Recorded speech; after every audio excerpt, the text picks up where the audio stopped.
Hey everyone, welcome back. I'm Nick, and I'm sitting here with my awesome co-host, Emily.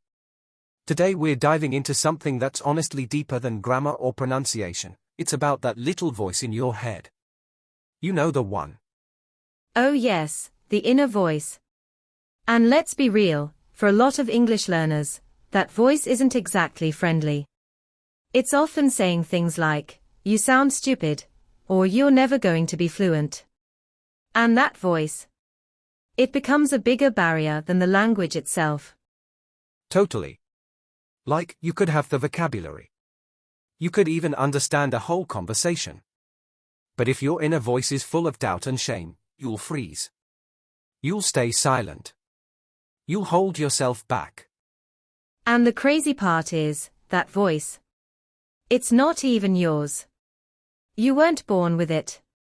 It got planted there, by past experiences, maybe a harsh teacher, a classmate who laughed, or even just the pressure to be perfect. Exactly. Somewhere along the way, you internalized the message, "I'm not good enough." And now, every time you try to speak, that voice shows up like an unwelcome critic. So today's episode is all about changing that.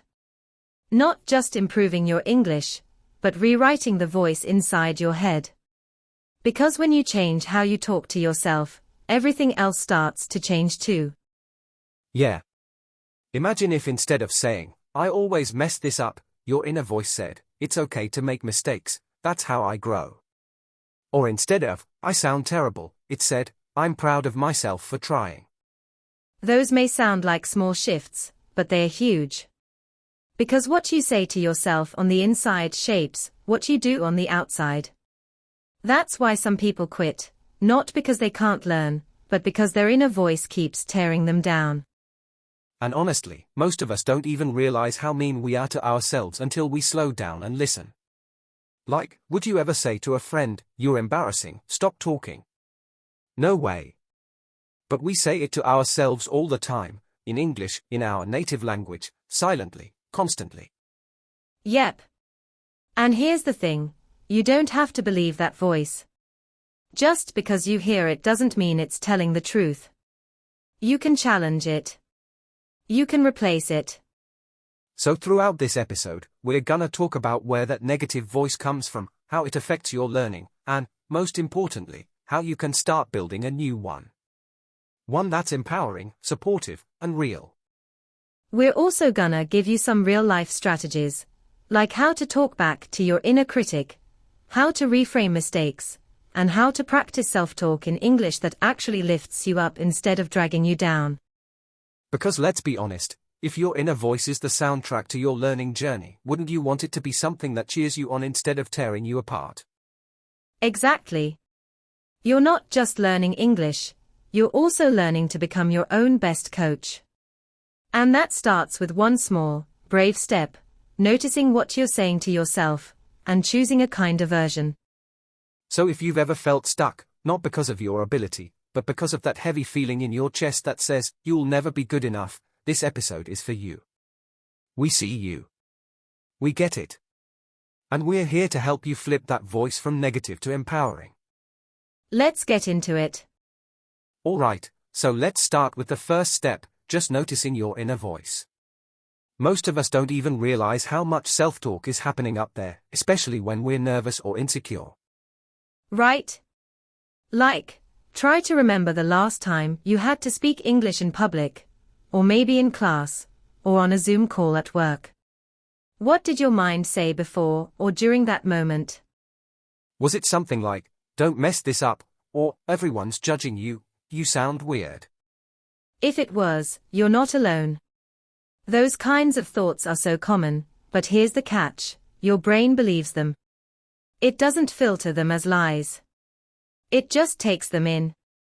Exactly. And that's why we have to challenge them. Like, if your brain says, "You always forget vocabulary," ask yourself, is that actually true? Or is it just a moment of panic? Yes. Because chances are, you do remember words, maybe not all the time, but enough to communicate. And that counts. You're not failing, you're learning. And learning is messy. It's supposed to be. Nobody becomes fluent without making mistakes. Even native speakers say, and forget words. That's just how language. That's just how language works. It's not a straight line. It's full of little detours and bumps. And every time you mess up, you're actually creating more space for growth. Yeah, but that negative inner voice makes it feel like messing up is the worst thing ever. Like, the second you say something wrong, it screams, "See? I told you. You're terrible at this." Exactly. And if you don't question that voice, it becomes your default. You start to believe that every small mistake is proof that you're not good at English. But really, it's just proof that you're in the middle of the process. One thing that helps is actually naming that inner critic. Give it a funny name, like Doubt Dennis or Judgy Jane. That way, when the voice pops up, you can say, "Oh hey, there's Judgy Jane again, always overreacting." Ha, I love that. It helps create a little distance. You realize that voice isn't you. It's just fear trying to sound smart. Exactly. And once you've created that distance, then comes the next step, replacing the criticism with something more honest and supportive. Not fake positivity, not like, "I'm perfect and amazing at everything." But more like, "I made a mistake, and that's normal. I'm still learning." Or "That was hard, but I'm proud of myself for trying." That's so powerful. Because your brain listens to repetition. So if you repeat negative self-talk every day, your confidence gets smaller. But if you start repeating kind, realistic affirmations, even simple ones like, "I'm getting better," or "I'm doing my best," your confidence starts to grow. And the cool part is, you can actually practice this in English. Like, create a list of empowering phrases you can say to yourself, in the language you're learning. Yes. That's like a double win. You're improving your vocabulary and training your brain to be on your side. Some examples could be, "I'm learning every day," or "Mistakes mean progress," or even "I'm brave for speaking." OOF, I love that last one, "I'm brave for speaking." Because honestly, that's what it is. Every time you open your mouth in a language that isn't your first, you're doing something brave. And bravery doesn't feel like confidence. It feels like fear, but you do it anyway. That's where the transformation happens. Not when you finally feel ready, but when you act despite the fear. And if your inner voice can learn to say, "This is hard, but I'm strong," instead of, "This is hard, so I should quit," your entire relationship with English will shift. You'll stop seeing yourself as someone who's struggling and start seeing yourself as someone who's growing. That shift is everything. Because language learning isn't just about what you study. It's about who you believe you are. You know, it's wild how much your environment plays into this too. Like, if the people around you are constantly correcting you harshly or laughing at your mistakes, that negative voice gets louder. Oh yeah. And even if they are not being mean on purpose, sometimes just a raised eyebrow or a small laugh can echo in your head for days. Totally. I've talked to learners who still remember something a teacher said to them 10 years ago, like, "You'll never speak like a native." That stuff sticks. And it becomes part of your internal narrative unless you actively challenge it. Exactly. That's why it's so important to build a positive learning environment, even if it's just with yourself. Like, be the kind of teacher to yourself that you wish you had. Encouraging. Patient. Kind. Yeah. And that might look like saying to yourself, "Hey, it's okay to pause. It's okay to forget a word. That doesn't mean I'm failing, it means I'm learning in real time." And sometimes, it also means giving yourself permission to speak imperfect English. Like, forget perfection. Communication is the real goal. Totally.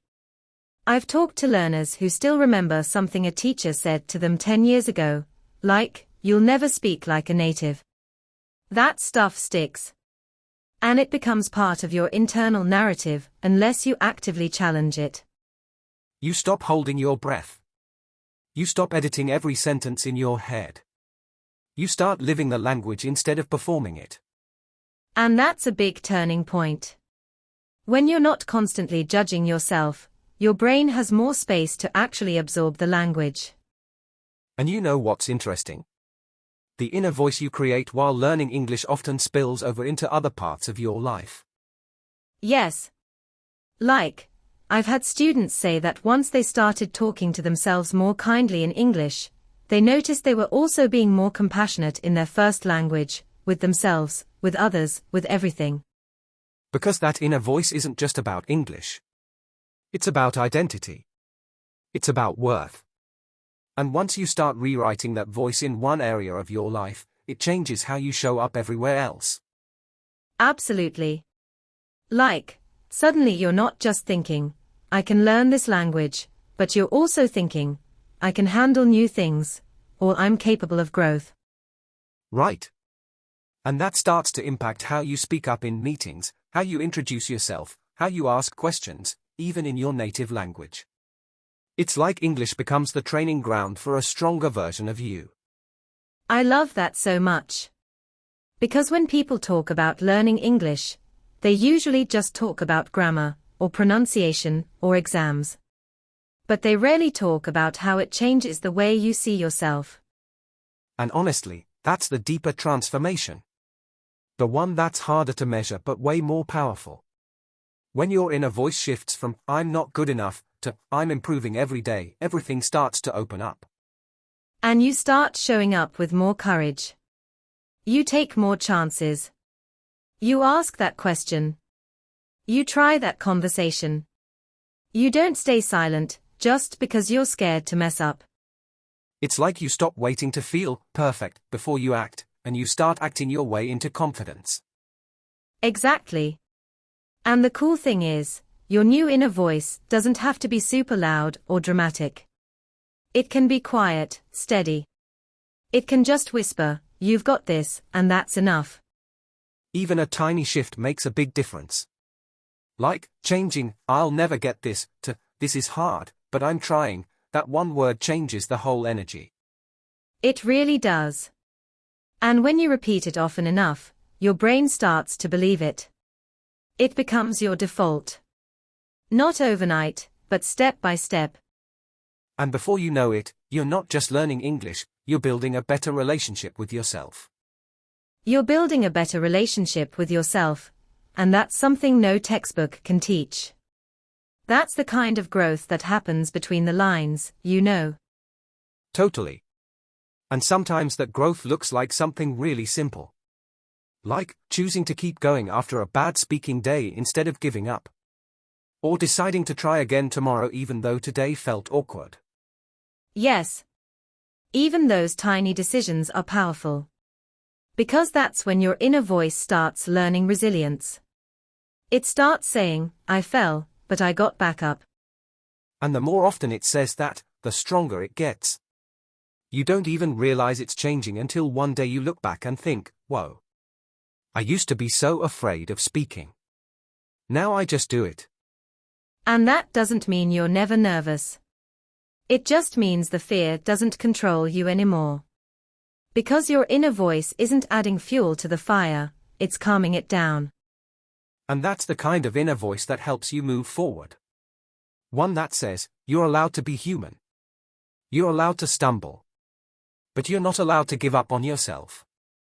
That gives me chills. I mean, imagine how far people could go if they stopped criticizing themselves for not being perfect, and started encouraging themselves for being persistent. Exactly. Encouragement is fuel. Shame is friction. And language learning is already challenging enough without dragging around that heavy inner dialogue. Right? And even if no one else around you is saying kind things, you can still be the one who does. You can be the voice that says, this is taking time, but I'm doing it. You're not waiting for someone else to give you permission to believe in yourself. You're giving it to yourself. In your own words. In your own language. In English. And that's beautiful. Because every phrase you speak with courage, every sentence you say, even when your voice shakes. That's not just English practice. That's self-trust in action. So if there's one thing we hope you take away from this episode, it's this: your English journey isn't just about the words you say out loud. It's also about the words you whisper to yourself when no one's listening. And you can choose to make those whispers kinder, more patient, more supportive. Because your inner voice is your companion on this journey, and it should be cheering you on, not holding you back. Exactly. The more you practice speaking English with compassion toward yourself, the more fluent you become, not just in language, but in confidence, courage, and self-respect. Thanks so much for spending time with us today. And hey, if no one has told you this lately, we're proud of you for learning, for showing up, and for trying. That's not small, that's everything. We'll catch you in the next episode. Until then, keep going, keep growing, and keep being.